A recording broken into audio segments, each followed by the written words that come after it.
beep, beep, beep, beep, beep, and welcome to the court of the Edijester. 'Tis Sunday. Oh, yes. Roast, I think, today. Roast. A roastage of chicken. Right. How you all doing? All right, I got my coffee. Hope you got yours. It's a cold, wintry morning. As you can see on the screen here, we're going to talk about the police. Right? The police. Look at this. Before we do, new cohort of warrior teachers starting tomorrow. Still got places. Come on. Let me know today and get you signed up. It's going to be fun. It always is, actually. But anyway, never mind that. Let's move on. Oh, buy me a coffee, usual stuff, if you're going to help out.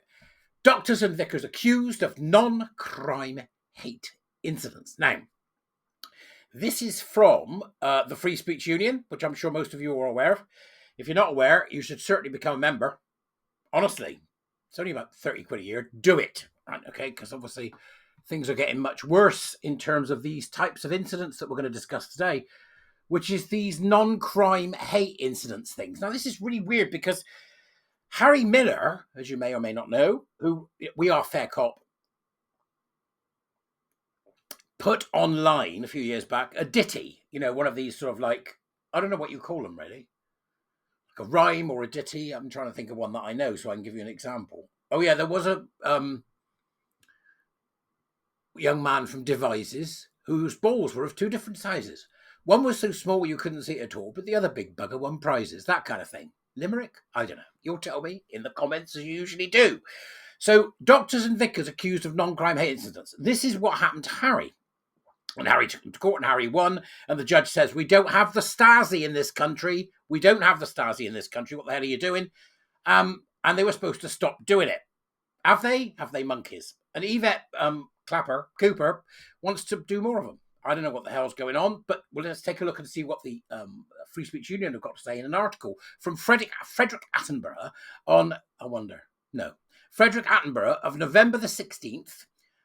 Doctors, vicars and social workers have been among the professionals investigated by police over non-crime hate incidents, the Times has disclosed.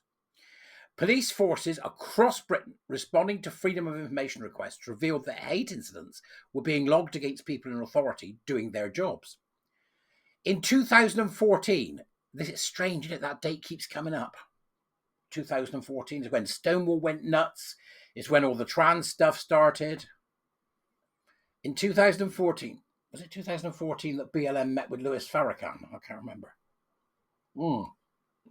The College of Policing came up with the concept of non-crime hate crime operational guidance, gave us non-crime hate incidents. Any incident perceived by the victim or any bystanders to be motivated by hostility or prejudice to the victim based on protected characteristics of race, perceived race, religion, or perceived religion, and so on. That 2014, and they're doing that. It's absolutely surreal. So this is now about perception. It's not about whether you've broken the law, it's about perception. So that's the problem. And this is what the Free Speech Union are saying here. Perceived is the operative word here, since as the guidance goes on to note, the victim does not have to justify or provide evidence of their belief, and police officers or staff should not directly challenge this perception. Evidence of the hostility is not required. What? In other words, according to the College of Policing, the recording threshold for a non-crime hate incident is that someone had taken subjective offence to something perfectly lawful that someone else has said or posted online, whether it's directed them or not. Chilling, NCHIs can show up on an enhanced criminal records check and stop people getting jobs. So you go for a job as a teacher, right? You've got no idea whether they've got one of these NCHIs against you. And you go and you have the interview, goes really well, you're very excited about getting started, and then you get a phone call. Sorry, but, apparently you once said, trans men are men, trans men are women, or trans women are men online, and, you've got a non-crime hate crime against you. You can't have the job. Yes, really. As Lord MacDonald QC, the former Director of Public Prosecution, puts it, NCHIs have consequences. They are not anonymised. They sit forever against the names of the alleged perpetrators without any real investigation or right of appeal. We need hardly imagine what an HR manager would make of a job applicant with a police history of hate. The Times article continues. A doctor was cited for allegedly misdiagnosing a patient, and a vicar from the local church was called a suspect of a hate incident for saying it was a sin to be gay. I would think a vicar that wasn't saying that wasn't doing his job properly. Police data also revealed that someone was the subject of a hate complaint for calling a Welsh victim a sheepshagger. And another person was reported for asking whether a Chinese meal came with bats. This is humorous asides, probably. And there's some little goblin there going, I'm going to NCHI you. It's not funny, but it is, because it's so serious. Non-crime hate incidents are supposed to be reserved for cases clearly motivated by intentional hostility, with a real risk of escalation, causing significant harm or a criminal offence. But there was a growing unease around the recording of them by police forces last night, after the Times reported they've also been lodged against children and journalists. Can you see what it is yet? This is incredibly serious. This is incredibly serious.